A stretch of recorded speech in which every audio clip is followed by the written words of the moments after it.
বেশ কয়েকটা দিন ধরে অনেকটা মানে বেলাতে আমার ব্লগটা শুরু করতে হচ্ছে, মানে একটু মানে প্রবলেম আছে বাড়িতে, ওই জন্য আর কি। তো যাই হোক, মানে বেলা বলতে প্রায় 9টা-10টার সময় আমার ব্লগটা শুরু করতে হচ্ছে, কারণ তোমাদেরকে এর আগেও আমি মানে আমার আরও অনেক সকালের কাজগুলো দেখাতে পারতাম, আবারও নিশ্চয়ই পারবো। তো দেখো এই যে মানে সকাল সকাল ম্যাগি করতে চলে এসেছি। ছেলে বললো সকালে আজকে ম্যাগি খাবে, অন্য কিছুই খাবে না, তো ওই জন্য ম্যাগিটা বানাতে চলে এসেছি। কারণ বন্ধুরা, আমি খুশি তোমরা কেমন আছো সবাই, আশা করছি সবাই সুস্থ আছো এবং ভালো আছো। আমিও বেশ আছি। এখন ঘড়িতে প্রায় 9টা, সাড়ে 9টা বাজে। আর আজ শনিবার এবং গণেশ চতুর্থী, সবাইকে জানাই গণেশ চতুর্থীর অনেক শুভেচ্ছা। যাই হোক, মানে আমাদের এই গ্রাম অঞ্চলে অতটা গণেশ পুজোর আর কি এই মানে রমরমা নেই, তবে শহর এলাকায় প্রচণ্ড পরিমাণে গণেশ পুজো রীতি আছে আর কি।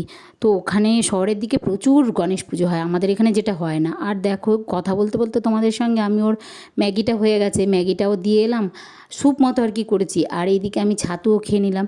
আর তারপরে তো এই যে নাতি নাতনি সব এসেছে, এই যে দুজনা মানে খেলা করছে, এ ওকে মারছে, ও ওকে এই করছে, মানে সে কি বলবো। ওই যে আগের দিনের কাঁকড়া বিছেটা ওদেরকে আমি ফোনে দেখাচ্ছিলাম, দেখে তো একটা ভয় পাচ্ছে, একটা তো মানে একদম ভয় পায় না। ছোটোটা মানে এটা হচ্ছে বিচ্ছু না, চুপচাপ এক জায়গায় বসে থাকে।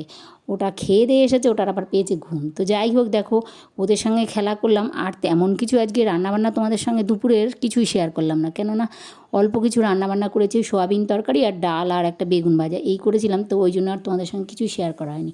আর দেখো, তারপরে খাওয়া দাওয়া করে একটু শুয়েছিলাম, প্রচণ্ড পরিমাণে এক ঝটকা বৃষ্টি হয়ে গেল। তারপরেই দেখো যাচ্ছি, দেখতেই পাবে তোমরা আমি কোথায় যাচ্ছি। তো ওই যে রেডি হয়েও নিলাম, হয়ে তারপরে চলেও গেলাম, যাচ্ছি কিন্তু রাস্তা দিয়েই হেঁটে হেঁটে। তো এই যাওয়ার সময়ই হেঁটে হেঁটে যাই, তারপরে আর হেঁটে হেঁটে যাই না। তো আসার সময় তো আমাকে এমনি এই ব্যাগ বাটোয়ারা নিয়ে হেঁটে আর আসতে পারি না, তখন আমাকে মানে এই টোটোতেই আসতে হয়।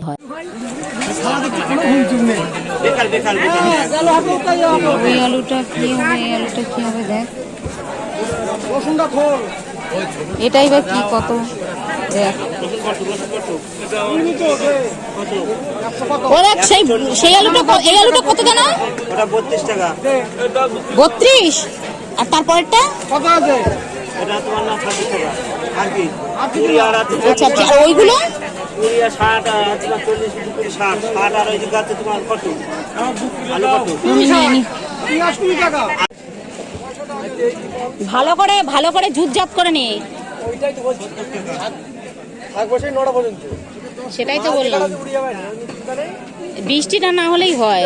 হ্যাঁ না, কই কি বলতো, একেবারে কয়েকবার তো মানে মেঘ করলো, আবার বৃষ্টি অল্প অল্প হলো।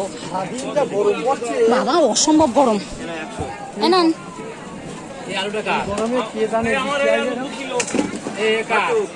1.5 কেজি দেন, হয়নি দেখে দিন, কিন্তু ওই যে সবুজ সবুজ হয়। হ্যাঁ হ্যাঁ হ্যাঁ, 30 টাকা। 108 দাও। আমার টাকা নেবেন তো? কত? 500 টাকা দিলে এ মা, তা আজকে এই প্রথম আমি নতুন দিচ্ছি। আরে ভগবান, হবে না? ইয়ে হয়েছে, দাম কত হয়েছে? দাম হয়েছে হ্যাঁ 48 টাকা। 32 আর 16। হ্যাঁ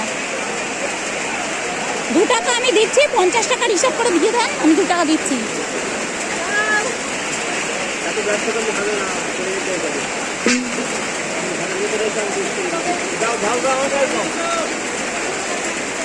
দাদা আদা কত করে দাদা?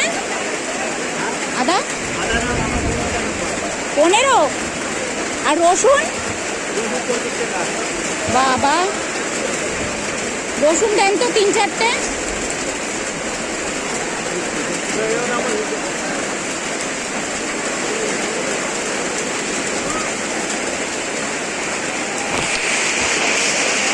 দেখতে পেলো তো, আলু আর এই রসুন কিনতে কিনতেই শুরু হয়ে গেল বৃষ্টি। এবার তো দাঁড়াতেই হবে, তা না হলে সবই তো ভিজে যাবে। এবার কোনটা ছেড়ে কোনটা ধরবো টের পাবো না আর কি।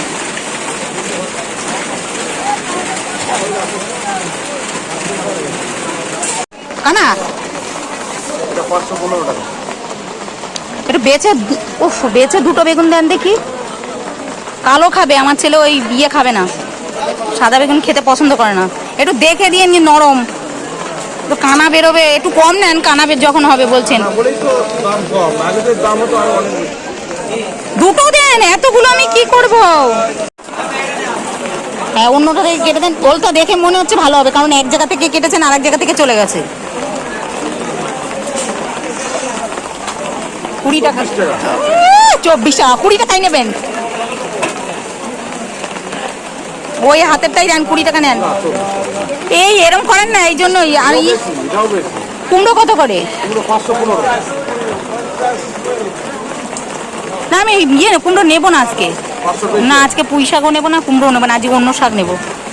আর কি আছে? আর কিছু আছে? বরবটি নেই, কাঁচকলা খাই না। আর পেঁপে বাড়ি আছে। উচ্ছে কত করে? 320? 300, তাই তো? এই 200 মতো দেন, বেচে দেন, বেচে দেন। পোকা হয় ভীষণ এখন।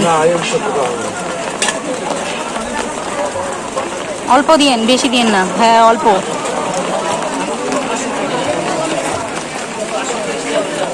কত হয়েছে ওখানে? হ্যাঁ না, একটু কম দেন। কত করে ইয়ে বললেন যেন সব? 320, তাই তো? দেন দেন দেন, দেখি 300 কতটা হয়।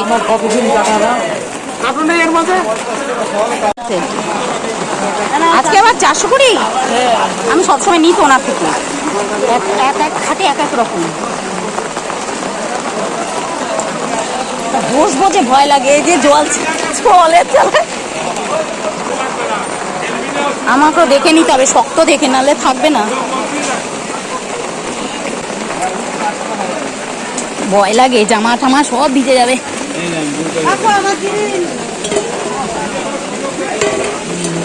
নেব না, আমি ভাবলাম কি বলছে, নেব না নাকি। হয়ে গেছে 400, দেখেন। বাবা বাবা,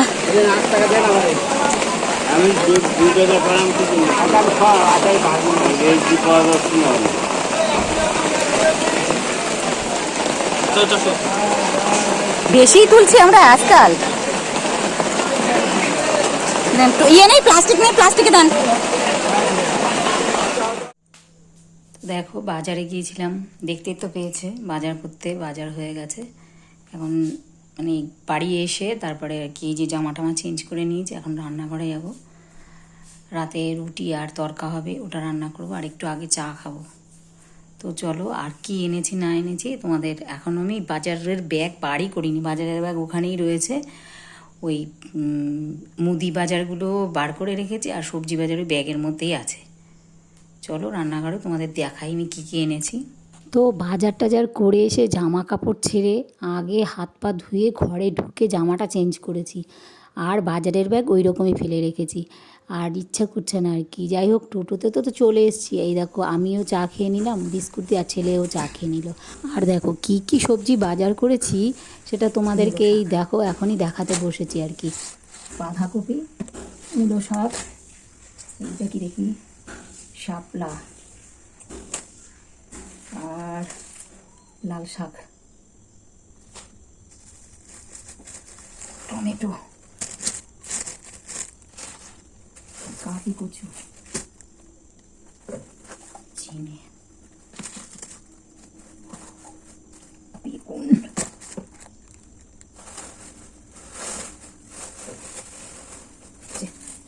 ঢেঁড়স। এটার মধ্যে কি আছে? উচ্ছে আর কাঁচা লঙ্কা মধ্যে, উচ্ছে, ওল কচু, কাঁচা লঙ্কা, রসুন, আলু।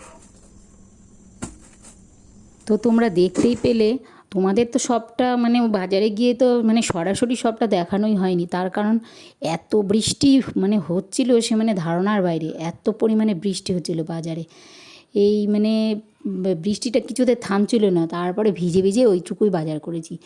যা হোক, কিছুটা তো বাজার করতে বলেছে। বেগুন নেব না বেশি বেশি, সেই বেগুন বেশি দিয়ে দিয়েছে। এইভাবে মানে বাজারে গেলে ওই এটা নেব না যেই বলি, ওই জোর করে দিয়ে দেয়, তো নিতেই হয়। আর দেখো কিভাবে আমি ওই যতটা সম্ভব দর করে বাজার করতে এখন একটু একটু শিখেছি। আগে তো বাজার করতেই পারতাম না, কারণ আমি কখনো আগে বাজার করতাম না, বাড়ির মানে ছেলের বাবাই বাজার করতো, আমি কখনো আগে বাজার করতাম না। তো এখন একটু একটু শিখেছি দর করে বাজার করা, এই মানে দরাদরি করে বাজার করা যাকে বলে।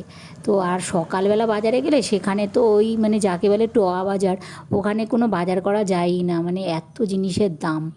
আর দেখো যে মুদি বাজারও এনেছি বেশ কতগুলো, মানে আর চা চিনিটা আগেই ঢেলে ফেলেছি, কারণ আমি চা খেয়েছিলাম সেটা আর তোমাদের সঙ্গে শেয়ার করা হয়নি। এই দেখো চা এনেছি, চিনি এনেছি, আটা এনেছি, ছেলের হরলিক্স এনেছি, তারপরে তোমার আর কি এনেছি, বিস্কুট এনেছি, বিস্কুটটাও ঢালা হয়ে গেছে, সেটাও তোমাদের সঙ্গে শেয়ার করা হয়নি।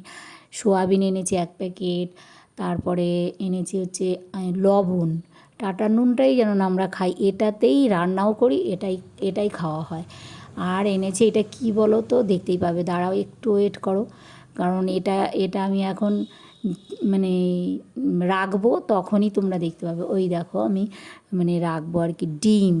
এটা হলো ডিমটা একদম ফুরিয়ে গেছে, কিন্তু ডিম মানে বেশি করে আনতে পারিনি, এত বাজার। মানে যতই আমি টোটোতে আসি না কেন, এক হাতে সবজির ব্যাগ, সবজি বাজার করতে গিয়েও মাছ বাজারে আর যাইনি। পরে একদিন তোমাদের মাছ বাজারটাও তোমাদের সঙ্গে শেয়ার করব। ছোট্ট আমাদের মানে ছোট্ট এই গ্রামের মধ্যে ছোট্টই বাজার, খুবই ছোট্ট বাজার। তো এর মধ্যেই হাটের দিনে সব কিছু পাওয়া যায়। আর আমাদের এখানে হাট হয় শনিবার আর বুধবার আর কি। তো আর এমনি সকালে পাওয়া যায়, কিন্তু ঠিকঠাকভাবে পাওয়া যায় না, জিনিসের দামও অনেকটা বেশি। তো ওই জন্য হাটবারের দিন বাজার করলে অনেকটা সুবিধা হয়, বেশ কিছুটা বাজার করা যায়। আর দেখো ওই মাছ বাজারে তো এত কাদা আর এত বৃষ্টি হয়েছে, তোমরা দেখতেই পেয়েছো, মানে অনেকক্ষণ, মানে শুধু আলু আমি নিতে গিয়েছি, আলুটা নিয়েছি আর রসুন, এই দুটো জিনিস নিতে নিতেই এত পরিমাণে বৃষ্টি, তারপরে কিছুক্ষণ দাঁড়িয়েছিলাম, আর কতক্ষণ দাঁড়াবো আর কি। তো ওই জন্য চলে এসেছি। আর দেখো বেশ তো এখন অনেকটা রাত হয়েছে, আমি কিছুটা আটা মেখে রেখে দিয়েছিলাম ঢেকে, হ্যাঁ। আর এদিকে সবজি টবজিগুলো কেটে নিয়েছি, বলেছি যে তোমাদের তড়কা রুটি করা হবে। তো ওই জন্য দুপুরে তো তোমাদের সঙ্গে কী রান্নাবান্না হয়েছে সেগুলো শেয়ারই করতে পারিনি, তো ওই জন্য এখন এই রাতেবেলাতেই যা রান্না হবে সেগুলোই তোমাদের সঙ্গে শেয়ার করছি। তো তরকায় যা যা লাগে সেইগুলোই আমি তোমাদের দেখাচ্ছিলাম, যে ডিম, তারপরে এই যে এই পাতাটা যাকে বলে হচ্ছে মেথি পাতা আর কি, ওটা না আমি শুকিয়ে রেখে দিই এই শীতকালে, ওই যে আটাটা মেখে রেখেছি। তো যেটা বলছিলাম আর কি, যে শীতকালে এই মেথি পাতা কিনে তারপরে এই ডাঁটিগুলো ফেলে দিই, কিছুটা ডাঁটি ফেলে দিয়ে তারপরে রোদে কিছুটা দিয়ে পুরোটা শুকিয়ে ফেলি না, তাহলে না গন্ধটা চলে যায়। তাই এই জন্য হালকা করে, খুব মানে ডিপ করে মানে শুকাই না, তো হালকা করে শুকিয়ে তারপরে একটা কৌটোয় ভরে রেখে দিই। আর এই দিকে দেখো পেঁয়াজ, আদা, রসুন কিন্তু থেতলানো যাবে না, রসুন এইভাবে আমি কুচি করে নিয়েছি। আর টমেটো, বেশ কতগুলো পেঁয়াজ, এইগুলো কেটে টেটে নিয়েছি। তারপরে তেলের মধ্যে তেল গরম হয়ে ছেড়ে দিয়েছি আমি, মানে প্রথমে পেঁয়াজ, তারপরে একটু নুন দিয়েছি, তারপরে পেঁয়াজটা একটু সাঁতলে নিয়েছি, তারপরে এখন দেবো আর কি টমেটো, তারপরে দিয়েছি রসুন দিয়ে আবারও একটু ভাজা করে নিয়ে তারপরে দিয়েছি টমেটো। তো এইগুলো সব একসঙ্গে কষতে হবে বেশ অনেকক্ষণ ধরে, আগে একটু ভাজা করে, আর সব টমেটো দিয়েও মানে একটু নুন দিলে না নরম হয়ে যায় আর কি, পেঁয়াজ যেমন নরম হয়ে যায়, তো ওইরকম টমেটো একটু দিয়ে নাড়া দিতে হয়, এই নুন দিতে হয়, তাহলেই বেশ টমেটোটাও নরম হয়ে যায়। আর এইদিকে যা যা মশলা দেওয়ার, মানে জিরে গুঁড়ো, লঙ্কা গুঁড়ো, এগুলো একটু দিয়ে নিয়েছি, দিয়ে তারপরে অল্প একটু জল দিয়ে এটাকে কষিয়ে নিয়েছি, কষিয়ে তারপরে মটর যা ছিল ওইগুলো দিয়ে নিয়েছি। এইটাকে বেশ অনেকক্ষণ কষাতে হবে, কষিয়ে তারপরে মটরটা দিয়ে তারপরে নামিয়ে নিতে হবে। আর দেখো তোমাদের সঙ্গে না এইটা শেয়ার করতে করতে আর রুটিটা আর শেয়ার করিনি, তার কারণ রুটি করতে গেলে সারা গা আমার আটা মাটা মেখে যায়, আর গরম যা রান্না করে, আবার তার মধ্যে নেমেছে বৃষ্টি, আমি ওই জানলাটাও দিয়ে রেখেছি, মানে ছাট আসে, তো মানে বৃষ্টি দফায় দফায় চলছে, বিকেলটাতেই নেমেছে আর কি। আর যেই দিনে আমি বাজারে যাব ওই দিনই বিকেল থেকে বৃষ্টি শুরু হয়ে যেত, এই জন্য কতদিন বাজার করা হয় না জানো না, সকালে গিয়ে অল্প কিছু করে আনা হয়। আর এই দেখো সেই পাতাটা সব শেষে আর কি, এই পাতাটা দিয়ে গরম মশলা দিয়ে তারপরে এই পাতাটা হাতে ডলে দিতে হবে, মেথি পাতা তো হাতে না ডলে দিলে, বেশ অনেক দিন হয়ে গেছে সেই শীতকালের সময় শুকিয়ে রাখা, তো হাতে ডলে দিলে কী হবে, গন্ধটা বেরোবে, তো খুব সুন্দর গন্ধ হয় মেথি পাতার তরকার আর কি, যেই পাতাটা হয় সেটাই। আর দেখো ট্যান ট্যান আমার দেখো হয়ে গেছে তড়কা। দেখো কেমন লাগলো তোমাদের এই আমার তড়কা বানানোটা। তো তারপরেই দেখো আর কোনো কাজ করিনি, যে বিছানা টিছানা করে নিয়েছি শুয়ে পড়বো বলে। তো সবাই সুস্থ থেকো, ভালো থেকো, আর অলওয়েজ কিন্তু হ্যাপি থেকো। কাল আবার আসবো নতুন কোনো ভিডিওর সাথে তোমাদের সঙ্গে দেখা করতে। ততক্ষণ তোমরা সবাই সুস্থ থেকো। গুড নাইট বন্ধুরা।